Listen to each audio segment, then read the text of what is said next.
कि हमको अब ऊपर से आदेश है, जो जो प्रसिद्ध संत हैं, बड़े बड़े संत हैं, उनको उतार देना, उनकी कीर्ति डैमेज करना, ताकि ज़रा फिर चाहे बम्बई वाले आठवलेकर हैं, चाहे मुरारी बापू हैं, चाहे और कोई बापू हैं, चाहे हम, ऐसा कुछ प्लान चल रहा है कि बड़े बड़े प्रसिद्ध संतों को हम डैमेज करेंगे। लेकिन वे लोग याद रखें, बड़े संतों को डैमेज करेंगे तो डैमेज करने का प्लान ही डैमेज हो जाएगा। ये भी भारत संस्कृति है। उन विचारों को पता नहीं है कि 700 वर्ष तक जुल्म करके भारतीय संस्कृति को उखाड़ फेंकने का जिन्होंने प्रयत्न किया वो उखड़ के नष्ट हो गए। भारतीय संस्कृति अभी भी ज्वलंत है।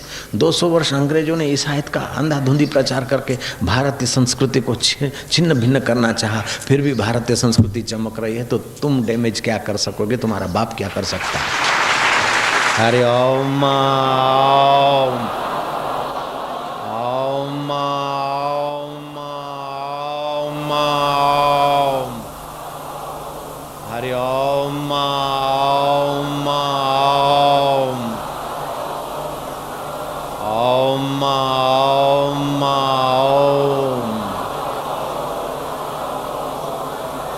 हरि ओम ओम ओम। हरि ओम ओम ओम।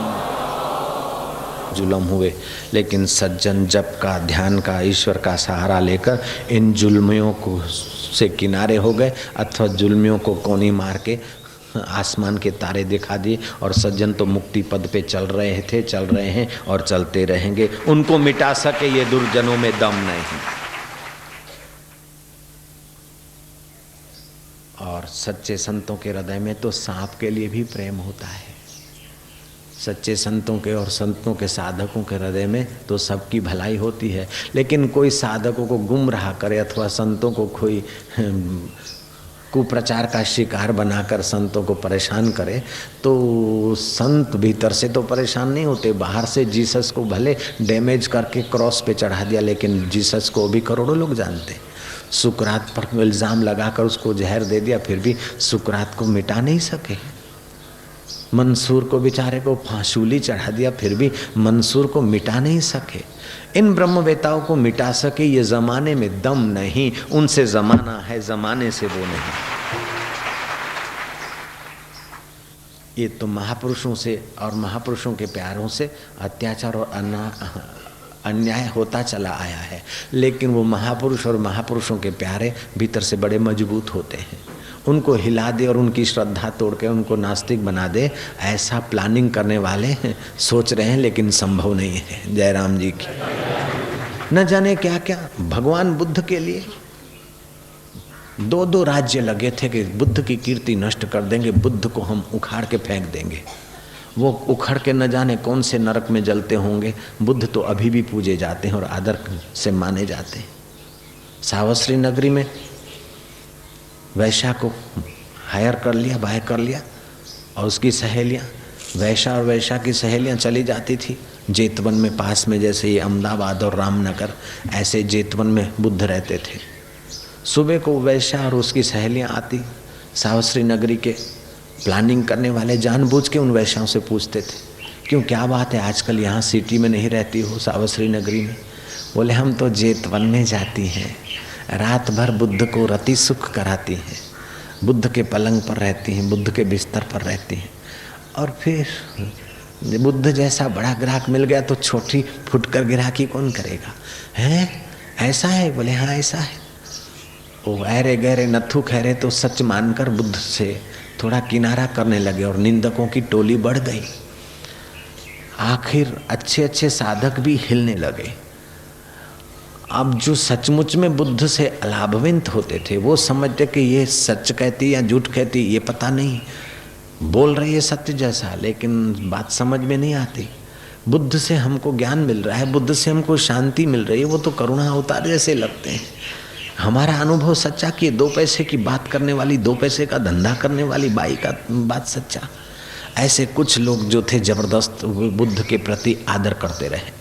आखिर निंदकों ने प्लानिंग किया, हवा उड़ाई कि सत्तावार तपास करो, कायदेसर की जांच करवाओ। कायदेसर की जांच करवाना किसको है कि जांच करने वाले भी वो निंदकों के आदमी और जांच करवाने का आवाज उठाने वाले भी वही। किसी भी लड़की को, किसी भी माई को 50-100 रुपया दो, एफिडेविट के लिए सिग्नेचर कर देगी। एक नहीं 1000 एफिडेविट बना लो, अथवा ऐसे ही फुसला लो, क्या फर्क पड़ता है। कैसे भी आदमी के लिए कुछ भी बकना है अथवा कुछ भी अफवाह उड़ाना है तो ये आसान है, लेकिन अफवाह उड़ाने का जो पाप लगता है उसका बदला भोगना बड़ा कठिन है।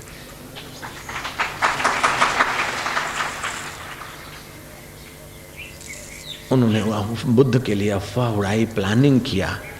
आखिर प्लानिंग ऐसा ठोस किया क्योंकि 2 राज्य, 2 राजा और उनके मंत्री और उनके सारे कारोबार करने वाले लगे थे, 2 मिशनरी बुद्ध के प्रभाव क्षीण करने के लिए।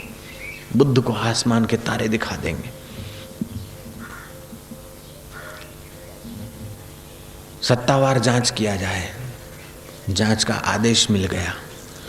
उन्होंने क्या करा, वैश्या को दारू पिलाकर 2-4 आदमी वैश्या के साथ गए और उन्होंने वैश्या के साथ जो कुछ व्यवहार करना था, संसारी व्यवहार, शारीरिक संबंध का करके और उसका गला दबोच के वैश्या को बुद्ध के बगीचे में रातों रात गाड़ के आ गए। और सुबह वहां रेड पड़ी, माल मुद्दा सहित बुद्ध के बगीचे से वैश्या की लाश निकली। उन्होंने घोषणा कर दी कि बुद्ध ने अपना पाप छुपाने के लिए वैश्या के साथ जो कुछ करना था करा के उनके शिष्यों ने और वैश्या को मार के गाड़ दिया। फिर तो जो सचमुच में मानने वाले थे उनका दिल भी बोले ये तो माल मुद्दा मळे हवेशु, वो भी बिखर गए थोड़े बहुत।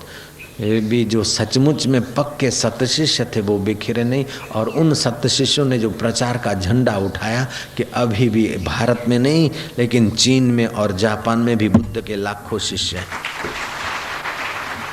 बुद्धिज्म फैला है। तो हमारा किसी व्यक्ति से, किसी पार्टी से, किसी संप्रदाय से, किसी मत पंथ से, किसी से हमारा विरोध नहीं है। हमारी हजारों लाखों कैसेटों में आप जांच करें, हमारा किसी से विरोध नहीं। फिर भी कोई हमको विरोध का निशाना बनाकर करता है तो हम यही प्रार्थना करेंगे भगवान उसको सद्बुद्धि दे, नहीं तो फिर वो जाने और साधक जाने। जयराम जी नारायण नारायण नारायण नारायण। पता नहीं कि साधक तिलक करके अगर 1 माला भी करके बैठ जाएंगे, रोज के 1 माला केवल, गुरु को दक्षिणा नहीं देते और कुछ नहीं देते, तो गुरु का दैवी कार्य और विकसित हो और विकसित हो। बस वही जप करे, मेरे गुरुदेव का नाम लेके मेरे गुरुदेव का दैवी कार्य और विकसित हो, मेरे गुरुदेव का दैवी कार्य और विकसित हो। बस 1 माला करेंगे तो इस अभी जो है इससे 10 गुना देखते देखते हो जाएगा। ये भी सुन लेना।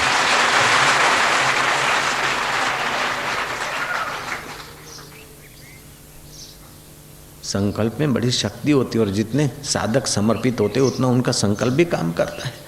जब गुरु का संकल्प निगाह मात्र से साधकों के हृदय का कमल खिला देता है तो साधकों का संकल्प भी हजारों साधक बनाने का कमल क्यों नहीं खिला सकता है।